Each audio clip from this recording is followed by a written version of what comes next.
Hello everybody, welcome back. It is me, your old pal Orpheus, with another adventure here on Orpheus Plays. I hope you're doing well wherever you are today, whether it is day or night, or you find yourself stuck out in space, and the only way that you can get back is by warping, but unfortunately I don't have the plans to get to where I need to go, because apparently my warp field isn't... whatever. Anyway, hi, how are you doing? Today, we are playing Star Trek Fleet Command. You'll see it there in the background. I'm just using it as a backdrop today because I wanted to talk about something that I think a lot of people have a little bit of a problem with, and I don't think it's something that enough people openly discuss, and so we're going to talk about that today, and it is called body dysmorphia. Now, if you're not familiar with this concept, body dysmorphia is this this general state of mind where you look at yourself, let's say in the mirror, or you're looking down at your body, or you're thinking about yourself, right? And you see things that aren't necessarily there, exaggerated features, things like weight, the kind of body type that you have. Maybe you don't like the way that your hair is, it's too curly or something like that. Body dysmorphia starts to take over when it is the kind of thing where you obsess over that body feature that you think that is horrible, and it stands out and it looks terrible, and it may not be that way to other people. So we'll talk about that a little bit. Now, before we get started, I would just wanted to say something. I say this a lot on some of my videos where I discuss things that are of, brush up against psychology or any mental issues. I am someone that lives with a brain disorder. I have two major brain traumas, so I have a traumatic brain injury condition. I've also got schizoaffective disorder, which means that I have bipolar and I have schizophrenia. I hear music 24 hours a day, 7 days a week, unless I'm actively replacing it with some other song. You know, it's an interesting... Anyway, I do a video about that one. You can go back and check that one out. It's in my playlist. But... for me, I wanted to just say that since I am a person who lives with conditions, I also do have a bit of body dysmorphia. Again, we'll get into that in a couple of minutes. But before we go any further, let me just say I am not a trained or licensed anything. Okay, when it comes to psychology, social work, any sort of mental issues, counseling, nothing like that, okay? So none of what I say here in any of my videos should be taken as any sort of medical advice. You probably shouldn't use it in order to compare your symptoms to mine, because mine are all diagnosed. It is very important not to jump the gun and say, oh my gosh, I have something that sounds like what Orpheus has, and so therefore I should go, and live my life as if I'm blank. Don't do that, okay? If you have concerns about some sort of condition that you have, make sure you go and check out, talk to a medical professional or something like that. Just be safe, be smart, and hopefully you can just learn from this without trying to take anything, don't start an argument about something that I have done, okay? Okay, so with all that said, let me go on by saying that I am someone that has what would be known as body dysmorphia. I've always been very self-conscious about the size of my nose and the size of my lips. Now, over the years, it has been very difficult for me to deal with... Look, I've been made fun of for a very long time for the size of my nose. And it's not like I look like Klinger from MASH, Jamie Farr, if you... yeah, that guy right there. It's not like I look like him or anything, but my ethnic background is such that, my people have larger noses and larger lips and, bigger eyebrows and stuff like that. And so I've always dealt with, I look at myself in the mirror, I see a picture of myself, and I just see this giant nose and a huge pair of lips, just staring back at me. And it's always been so difficult for me to accept that. And things in my life did not help, because I would go to get a pair of glasses. I've needed glasses most of my life, not, serious or anything, but, long distances and things like that. And as I get a little older and need some reading glasses and stuff, Anyway, oh boy. But I would wear a pair of glasses or sunglasses, or I'd get a new baseball hat or something like that. And all I would hear from my mom is, that makes your nose look bigger. You shouldn't wear those glasses because it makes your nose look bigger. Or, I mean, and most of you right now are like, oh my God, that's horrible. Yeah.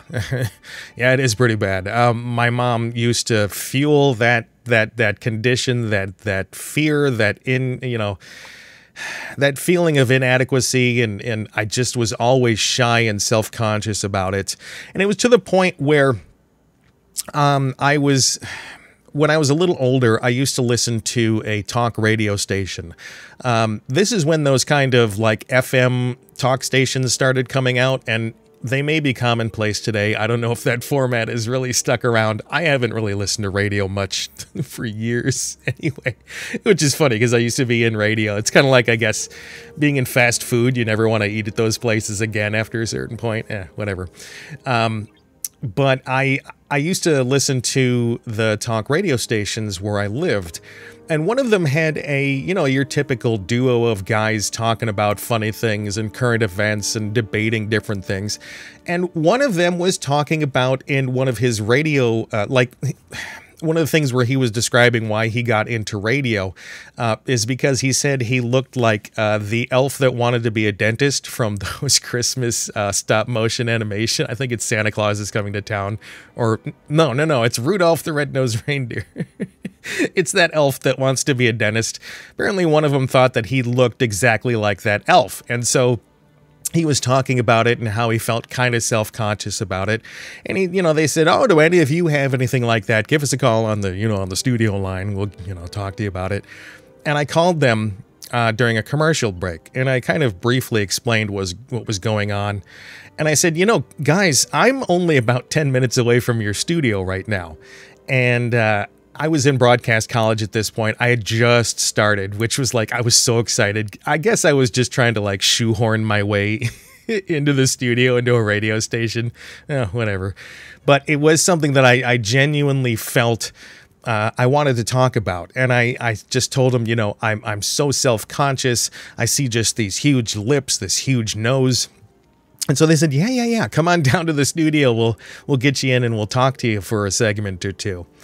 And so I drove over to the studio, go in there, and, if you've never been in a radio studio before, or a recording studio, like a decent, smaller one, like they'd have at a radio station, they're just usually very cozy and the lights are dimmed and there's like foam on the walls on a lot of them.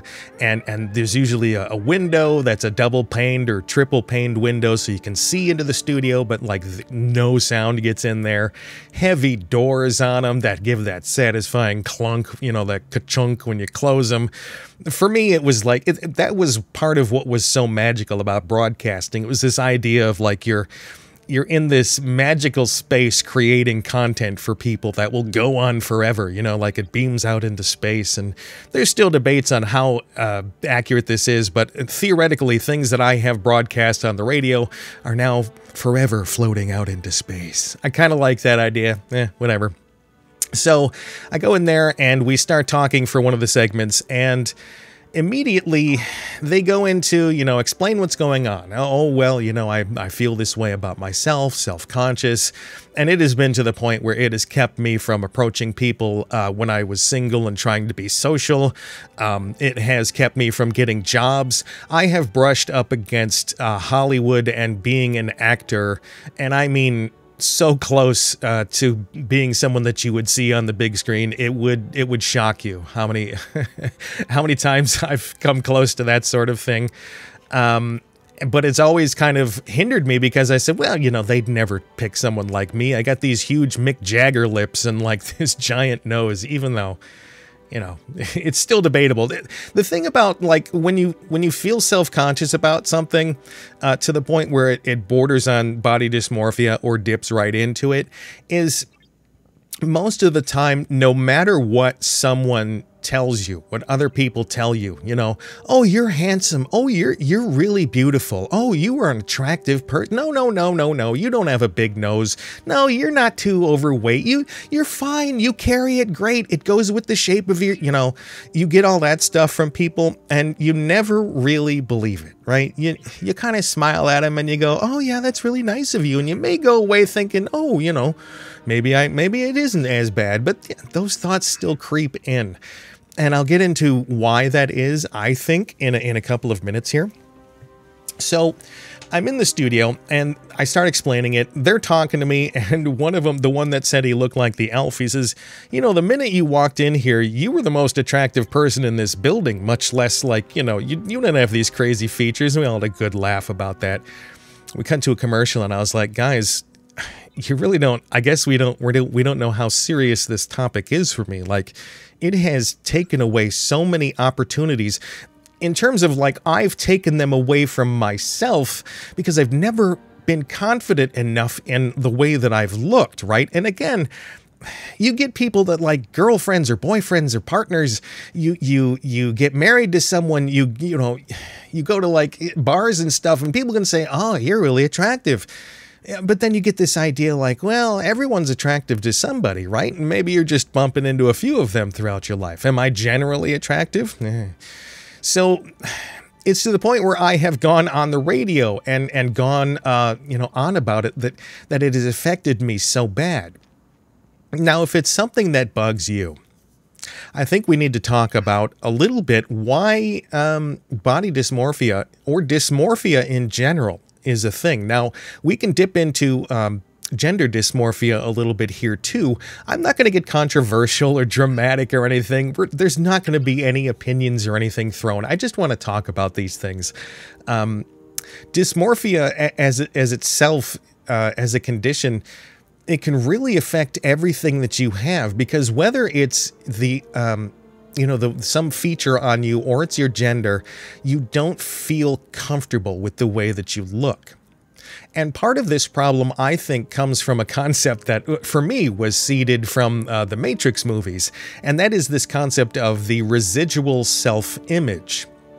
Now, if you haven't watched the Matrix movies or you didn't catch that little detail in the first one, Morpheus is talking to Neo in the white space, right? The first time that they jack into the Matrix, they poof into this white space. And they're standing there, and Neo looks down at himself, and he notices there's no ports anywhere anymore, like those data ports and nutrient ports and everything. There's no thing in the back of his head. His hair is cut. He doesn't have a 5 o'clock shadow. He's wearing clothes that are, you know, completely different.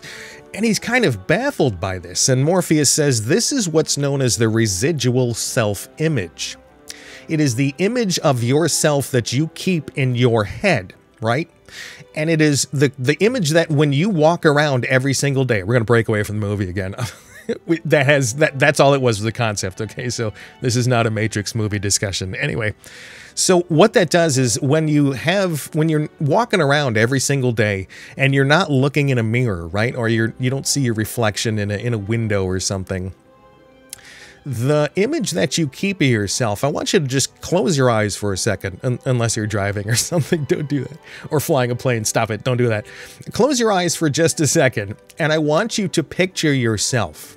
Okay? What do you look like?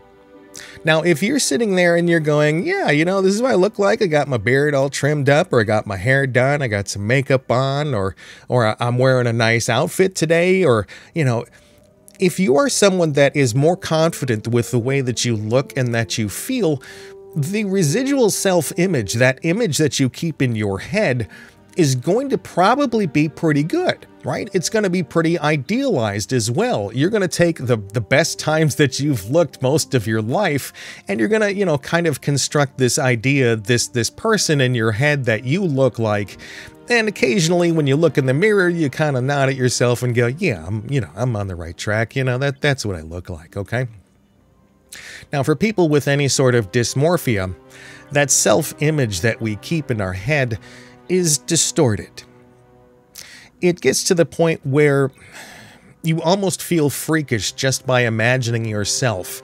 And when it takes over your mind to the point where it starts to become an obsession, that residual self-image, that picture of yourself you keep, is almost freakish. You seem garish. You have these like, if it's your ears that you think are too big, the image you keep in your head of, the way that looks is, huge. They stick out on the sides like, King Charles, It's to the point where you can't imagine yourself in your own head without it making you feel just like absolute crap. And maybe it's that you feel like, if you're a certain gender, and when you close your eyes, you see yourself as another gender, okay? If you see yourself in a different sort of body, if you see yourself as a different person altogether, and then you open your eyes and you look down or you look in the mirror and you're like, that is not what it looks like, right? That's not what I see myself as. I did an episode a little while ago, a couple of weeks ago or a week ago, about how, does it matter how I look, right? When you see a content creator and you hear their voice, but you don't see their face, what sort of image do you project for them? Well, when it is someone that has dysmorphia, the image gets projected into your head whether you want it there or not.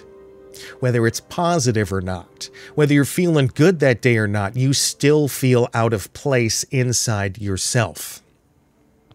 Now, what can we do about this?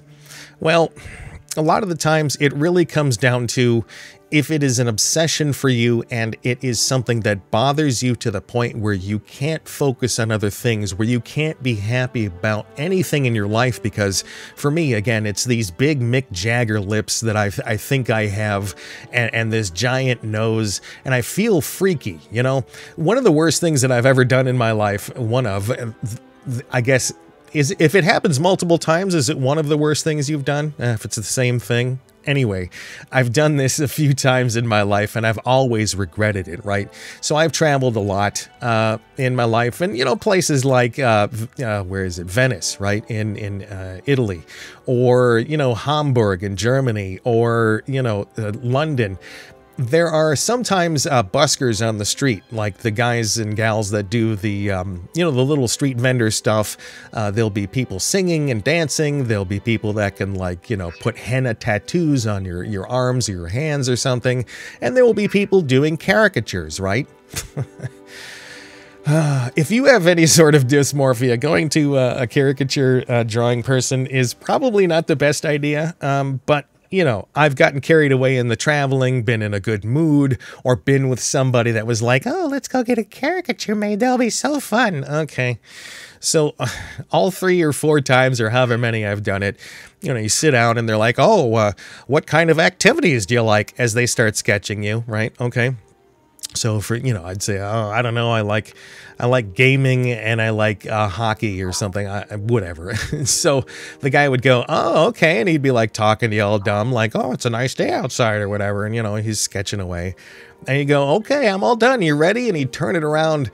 And I always just like, they pick features on you that are easy to exaggerate, because a caricature is supposed to be like a big blown out version of you, right? To like a big head, and it's supposed to be like a cartoony version of you. But all of these idiots who've done these damn things for me over the years have focused on my nose and my lips. Like, what the hell, dude?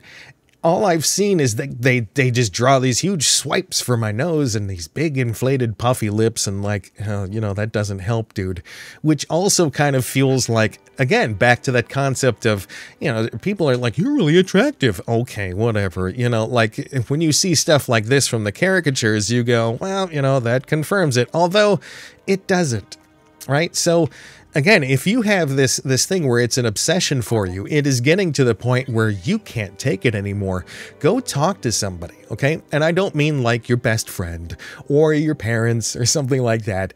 Go to a therapist of some sort. There are online resources for it where you can chat with somebody for either free or very low cost.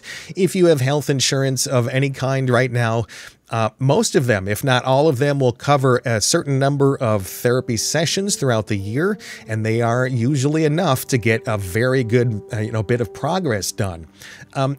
Talk to somebody in your local area. Do a Google search for, therapy near me or counselors near me.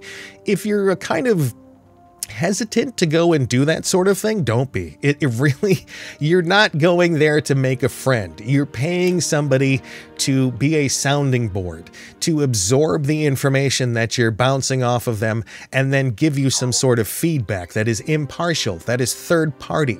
Someone that can look at your issues and not be a dick about it, right? Like, if you ask your friends, I want you to be honest with me, and, do these jeans make me look fat? And if your friends are your friends, they'll go, yeah, they make you look fat.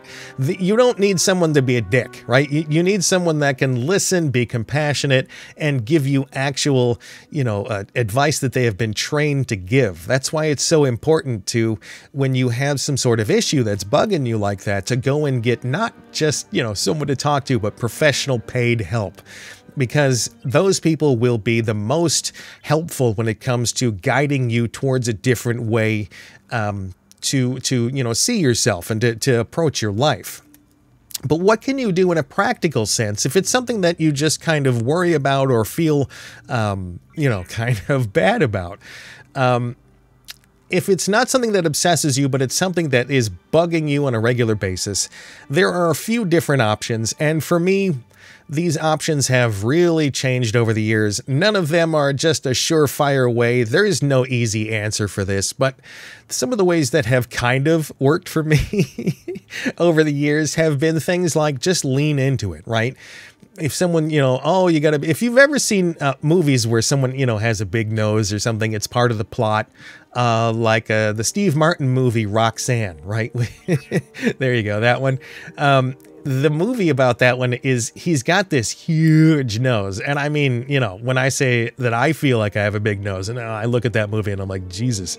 Anyway, he's got a big nose and he gets teased about it all the time. And at one point he just snaps, right? And he just starts going, he tells jokes about his own nose. Well, if you lean into that stuff, I've done a video on how the secret for me is laughter, right? You have to be able to laugh. You have to be able to laugh at yourself. If someone's poking fun at you for something like that, just smile, laugh, but give yourself a break once in a while. You don't have to beat yourself up mentally all the time about things like that. I think the harder thing, though, that is, helped me accept it over the years, and it might help you as well. It's very much more difficult, and it is this.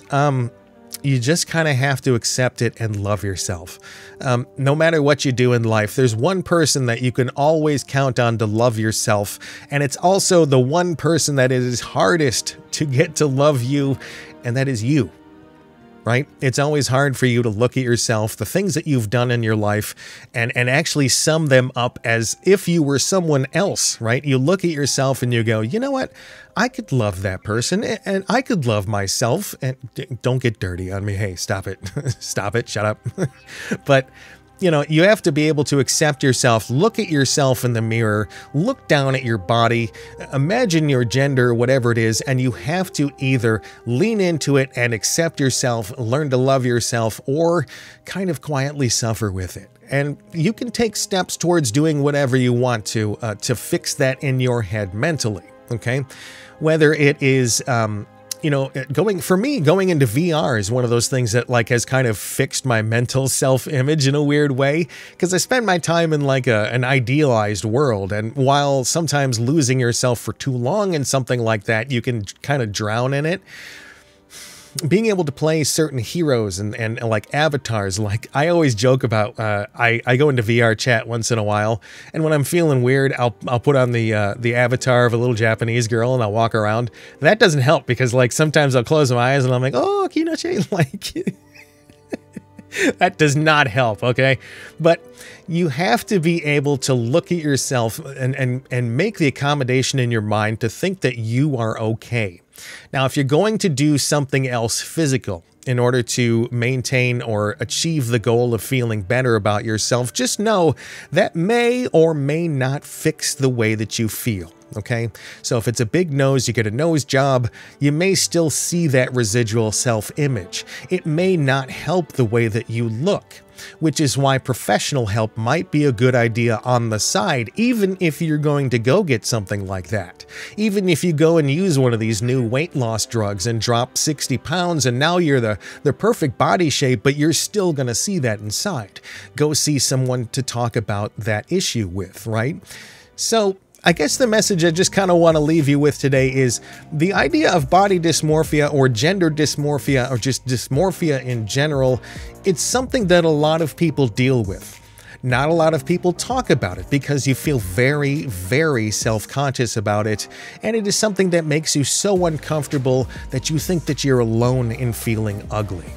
Trust me, you are not. There's a lot of people out there just like you and just like me who don't feel comfortable in their bodies, but you know what? We gotta survive, we gotta go to another day, and we gotta learn to love ourselves. All right, well, that's the little blurb today. Anyway, I hope you have a great day. I hope you do well and continue to do well, and you know what? Treat yourself well because you deserve it. We'll see you in the next one. Bye!